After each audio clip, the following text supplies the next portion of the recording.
Steps of a Stone, Good Friday, Community Worship, 2010. I wasn't prepared for this.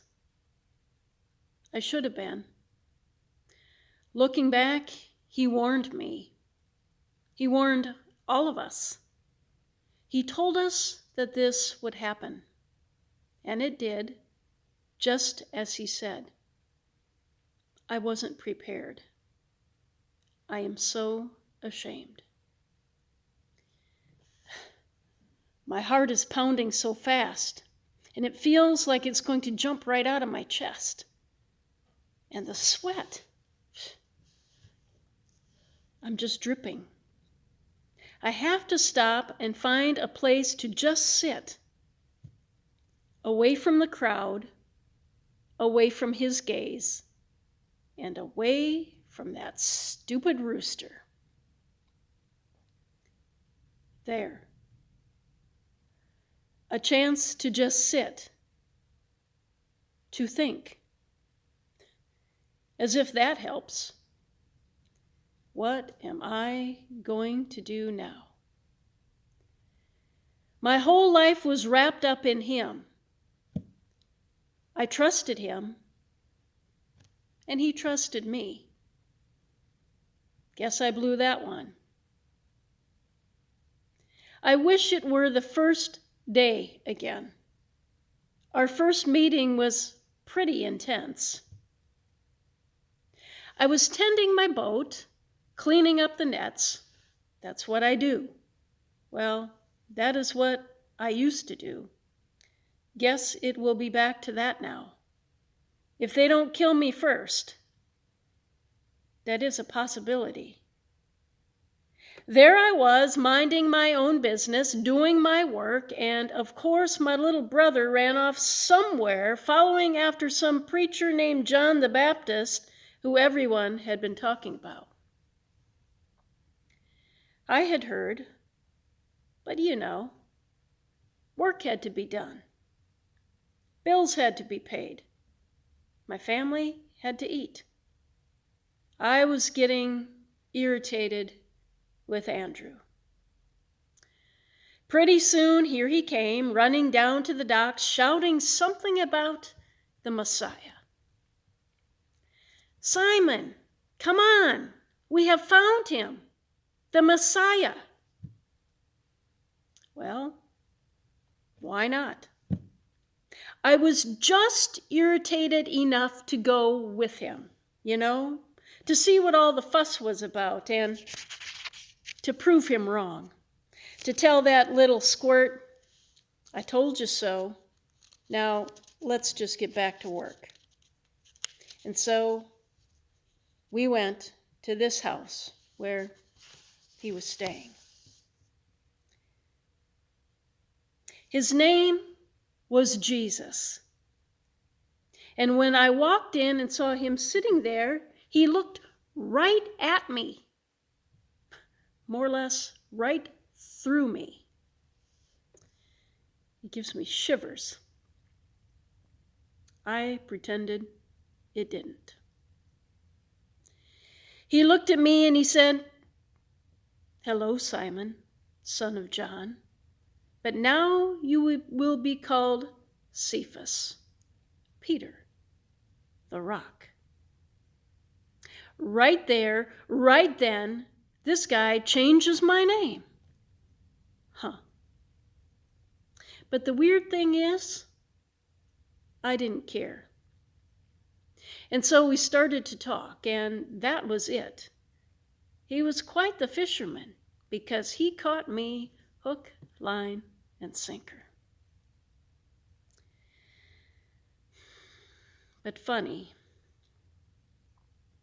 here in this place tonight, I don't feel like much of a rock, more like a fragile stone, a tiny pebble. I feel pretty sunk. How could I do it? How could I say that I didn't even know him? Not just once, but 3 stinking times I denied ever knowing his name. And on that first day, that very first day, he knew mine before I spoke, and he changed it to what he thought I could become. I guess I blew that one too. He asked me, well, he asked all of us that question before, you know. The Pharisees had been pressing in on him, and I think he was feeling pretty low. And so as we were sitting around, he asked us, who do people say that I am? And someone piped up, well, some say you're John the Baptist. Another spoke up and said, Elijah or one of the other prophets. And then he turned to me with that steady look through to the tips of your toes gaze again, and he asks me straight up, Peter, who do you say that I am? And I said, you are the Messiah, the Son of the living God. Man, I thought I had that right. I thought I answered that one right. And he blessed me for saying it. And now here I am, hiding from him and everyone else, dripping with sweat. My chest is pounding. And when yesterday I thought we were on the way to this new kingdom that he kept talking about. And man, I was ready. I was ready for that takeover. And once again, Rome wins. The church guys, those uptight, don't get their robes or their hands dirty Pharisees win. They have him. And they're going to kill him. And if they find me, if they find us, well, we're likely to be next. But I just don't know. I was there. I saw him with my own eyes, and he healed so many people, including my mother-in-law. Man, did I score points with the wife for that one. And the miracles, and he believed in us. And we did some miraculous things in God's name, and I know that to be true. It couldn't be just a gimmick. And then there was that night out in the boat. I was so afraid. But it was him walking out there on the water. That voice calling my name again. That gaze. And all I wanted to do in that moment of time was get to him. Come on, Peter. Step out of the boat. Come across the water, Peter. I got your back. And I did it. For the record, it was 3 steps. And then my gaze sunk. And I took my eyes off him, and I sunk. My faith sunk. And tonight in that courtyard, as our eyes met, I was so ashamed. I looked away. And here I am once again, sunk. Only this time he couldn't catch my fall. This time I didn't have his back. This time I'm no rock. I wanted so badly to be that person that he intended for me to be. On this day, your name will be Peter, the rock, and on this rock I will build my church. Yeah. Uh-huh. No rock, no church. No Jesus, no rock. What am I going to do? Oh, dear God, now what? Has he failed? He kept telling us and he warned us about all of this. And yet, as I look back, everything he said has come true. He's been betrayed by Judas, the rat. And yet, I'm no better. He told me I would deny knowing him 3 times before that rooster crowed. Yeah, I did. He told us that he would be handed over to the law to stand trial, to be beaten.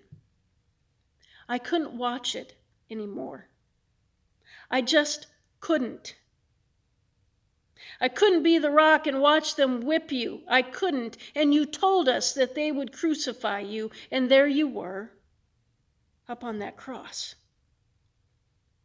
And then they carried you to the grave.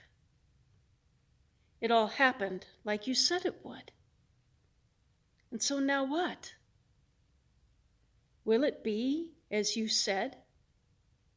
As we wait in silence and despair, scared out of our minds, yes, Lord, I am scared.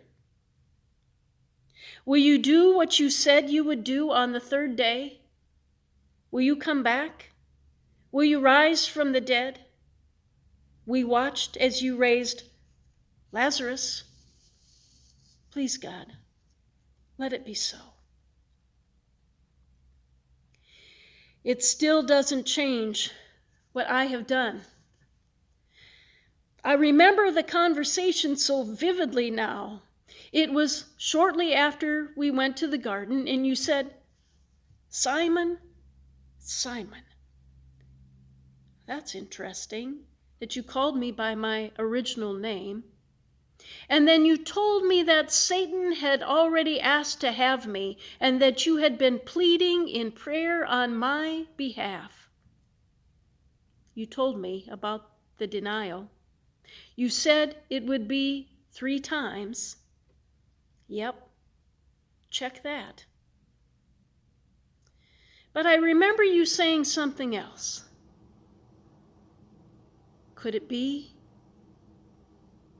You told me that after I had repented and turned back to you, and after I came back to your arms, that I needed to strengthen my brothers. After what I have done, Lord, you mean that you still believe in me? You mean that you still believe that I can be the rock? You told us about grace. And you told us why you had to die. And I'm sorry that we didn't understand. I still don't. I don't understand this gift or your belief in me. And yet, I believe in you. And so, I'll wait. I'll go back to my brothers and your mother and the women, and we will wait for the resurrection together. Peter, where have you been? We were worried and we were frightened, and it's all right, Andrew. We wait. We wait. For he is the Messiah, and we are all forgiven. A blessed Good Friday to you and yours.